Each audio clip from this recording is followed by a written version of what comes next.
Tapos, tuloy-tuloy siya hanggang sa sikmura. Iwasan yung manghang, matatamis, paninigarilyo. So, paano ba nangyayari ang GERD? Ano ba yung GERD? GERD kasi yung yung sa langit pag lumilipad.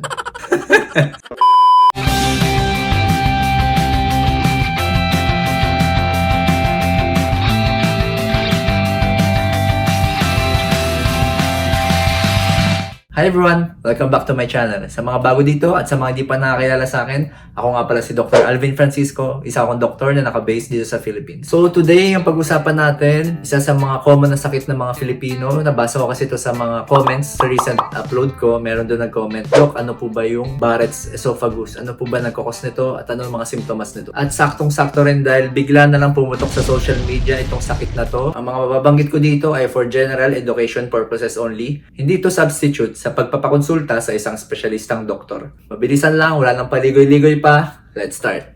So, ang esophagus, isa itong muscular organ na hollow na walang laman sa loob. Tubular siya. So, yun yung daluyan ng pagkain natin. Doon pumapasok yung pagkain na nilunok natin tuwing tayo kumakain or tuwing tayo umiinom.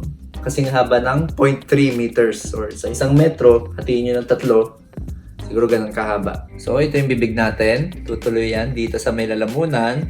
Tapos, ito yung esophagus natin. Tuloy-tuloy siya hanggang sa sikmura. So, andito bandang sikmura. Tapos, merong masikip na parte sa pagitan ng esophagus at ng sikmura. Yun yung tinatawag na gastroesophageal junction. Itong masikip na parte na to. Kailangan natin yan para yung mga pagkain na kinain natin, hindi na siya babalik sa esophagus. Mapipigilan yung tinatawag na reflux o yung pagbalik ng pagkain papuntang esophagus. So, yung gastroesophageal junction kasi, meron siyang sariling lining. So, may nagla-line sa kanya. Tapos, yung bituka natin, may sarili din siyang lining. Magkaiba yung tawag sa kanila. Pag sa gastroesophageal junction, ang tawag sa lining doon, squamous cell. Pag sa intestine naman, ang tawag doon, intestinal cells or columnar cells. Okay, tandaan nyo yung dalawang lining na yun ha. Sa mga tao kasi na may GERD o yung heartburn o yung acid reflux, yung gastroesophageal junction nila lumuluwag. So, ang tendency ng pagkain na nasa bituka natin, umaangat siya pataas. Kaso nga lang yung mga pagkain natin sa bituka, medyo acidic kasi yun. So, kapag umakyat yung acid papunta dun sa esophagus natin, hindi magandang pangyayari yun. Kasi isipin nyo, yung columnar cells ng bituka, kaya niyan mag-contain ng acid. Nakadesign talaga siya para mag-contain ng ganong acid. Pero yung sa esophagus natin, yung lining dun, hindi niya kaya mag-contain ng ganong ka-strong na acid. So, ang tendency, mag-adjust ngayon yung lining ng esophagus. Gagayahin niya yung lining na nasa bituka o nasa intestine. So, instead na squamous cell yung andito sa may gastroesophageal junction, magiging intestinal cells na rin siya or columnar cells. Pag nangyari yun, yun yung tinatawag na metaplasia. Metaplasia, fancy term lang yun kung saan yung isang cell type nagtatransform siya into another cell type para makapag-adjust siya sa bagong environment. So, baka magtaka kayo, Doc, bakit ganun? Bakit kailangan pa ng transformation? Nagkakaroon tuloy ng cancer. It's actually protective para sa atin. Ganun nag-adjust yung mga cells natin sa katawan. Parang sa mga relationship lang yan. Kunyari, isipin nyo may magjowa. Yung lalaki, yung esophagus, tapos yung babae, yun yung lining, o yun yung squamous cell. Tapos isipin nyo yung acidity na galing sa bituka, yun yung challenges sa relationship nila or nagiging medyo toxic na. Kapag dumating na yung mga toxicity sa buhay, yung mga challenges, yung mga acidity. Akin na nga Putang ina. Ngayon, para gusto kasi ng babae na proteksyonan pa rin yung esophagus o yung lalaki. Ang tendency ng babae, mag-adjust siya para doon sa lalaki. Susubukan ng babae na baguhin yung kanyang sarili para sa ikabubuti ng kanilang relasyon.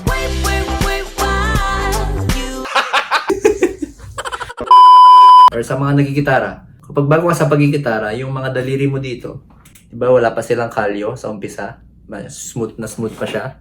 Pero kapag araw-araw ka nag-gitara, linggo-linggo ka nag-gitara, nagkakaroon ng tinatawag nating kalyo. So, yung kalyo na yun, para siyang ganun din, nag-adjust din siya kasi ginagamit mo sa mga strenuous na activity yung mga fingertips mo. Nag-adjust siya sa bagong environment. Actually, hindi lang naman sa esophagus nangyayari yun, kahit sa ibang parte ng katawan na kailangan ng adjustment. Okay? So, paano ba nangyayari ang GERD? Ano ba yung GERD? GERD kasi yung yung sa langit pag lumilipad. GERD yung yung pag sa mga sa mga bangko bago ka pumasok, sila yung pagtatanungan mo ko. Galing ha?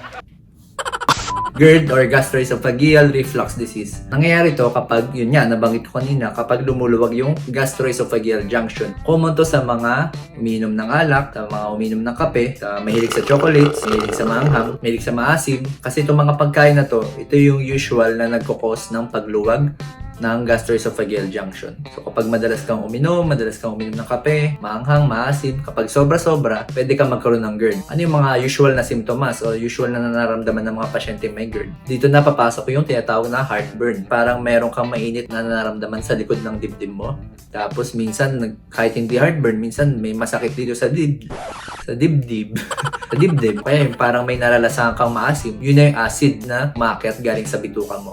Yun yung mga symptoms ng GERD. Kapag may GERD ka na, kapag diagnosed ka with GERD, may tendency ka na mag-develop ng tinatawag na Barrett's esophagus. So, balik tayo sa Barrett's esophagus. Common to sa mga pasyenteng obese, sa mga may edad na 50 and above, sa mga lalaki, sa mga may family history ng Barrett's esophagus din, mga smokers or yung mga nabanggit ko kaninang madalas kumain ng mga ganong pagkain. So, paano nadadiagnose o paano nalalaman ng doktor na meron kang ang Barrett's esophagus? Kapag inisip ng doktor mo na meron kang Barrett's esophagus, mag-undergo ka ng endoscopy. Endoscopy, ito yung parang may maliit na tubo. Sa dulo nun, merong camera na ipapasok sa bibig mo. Tapos, sisilipin nila kung ano itsura nung lalamunan mo o nung dulo ng esophagus mo.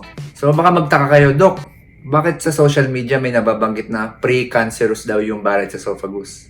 Nabanggit ko kanina na yung lining ng gastroesophageal junction, nag-iiba siya. Nagiging intestinal lining siya. Ngayon, pag hindi na hinto, yung acidity sa esophagus, kapag tuloy-tuloy na pangit yung environment, pwede siyang mag-lead into pre-cancer state.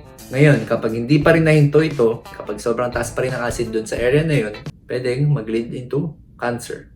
So kung mapapansin nyo, para siyang may flow. Una, meron kang symptoms ng GERD, and then magde-develop ang Barrett's esophagus. Ngayon, kapag hindi pa rin naiwasan, magde-develop into pre-cancer state. Then after ng pre-cancer state, pag hindi pa rin nalunasan at hindi pa rin nagamot, magiging tunay na cancer na siya ng esophagus. So kung sa relationship, balik tayo sa relationship. So umpisa masaya, tapos dadating yung mga challenges, yung mga toxicity sa buhay. Dapat magkaroon na ng intervention. Dapat malunasan na siya para hindi mag-lead into breakout. You had been my best. At pinaliwala mo na lahat yan. So, paano makiiwas sa Barrett's esophagus? Siyempre, unang paraan, tanggalin yung mga nagkakos ng GERD. Yung pag-inom ng alak, kape, iwasan yung maanghang, matatamis, paninigarilyo. Of course, anything in excess, lahat ng sobra masama. Okay lang naman uminom ng alak, magkape, mga kumain na maanghang, basta in moderation, nasa tama. Actually, pati pagkain ng chocolate, masama rin yun. So, kapag manliligaw kayo, huwag na ng chocolate bigay nyo. Bigyan nyo na lang ng bigas, o bigyan nyo ng pang-grocery, bigyan nyo ng gulay, bigyan nyo ng lettuce. Also, iwasan nyo rin yung habit na after kumain, yung ihiga agad kayo. Kasi ang tendency nun, yung pagkain mo, of course, nakahiga ka, madali siyang tataas sa may esophagus mo. And of course, kung may mga symptoms na kayo ng mga binanggit ko kanina, mga symptoms ng GERD, dapat magpakonsulta na kayo para mabigay yung tamang gamot na para sa inyo. Para hindi na mag-lead into complications. So, bilang summary, Barrett's esophagus, komplikasyon ng GERD, mas mabuti pa rin magpakonsulta sa doktor kung may nararamdaman, lalo na kung isa ka dun sa mga nabanggit kong merong risk factors. Sana marami kayong natutunan tungkol sa Barrett's esophagus at sa kung paano tumatakbo ang relasyon ng isang magjowa.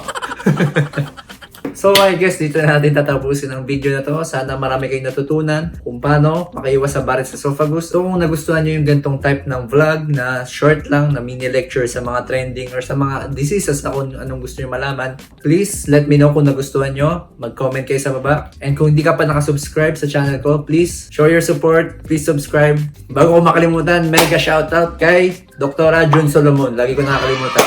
Tsaka kay Dr. Blan Tamayo. Tsaka kila Dr. Crisel Gustillo and Dan Kadangan. That's all guys. Thank you for watching. Yun lang. That's it. Pansit.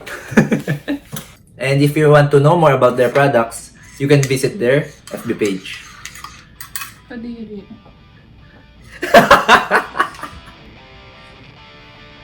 Tutuloy ang esophagus papunta sa sikmura, pero magkakaroon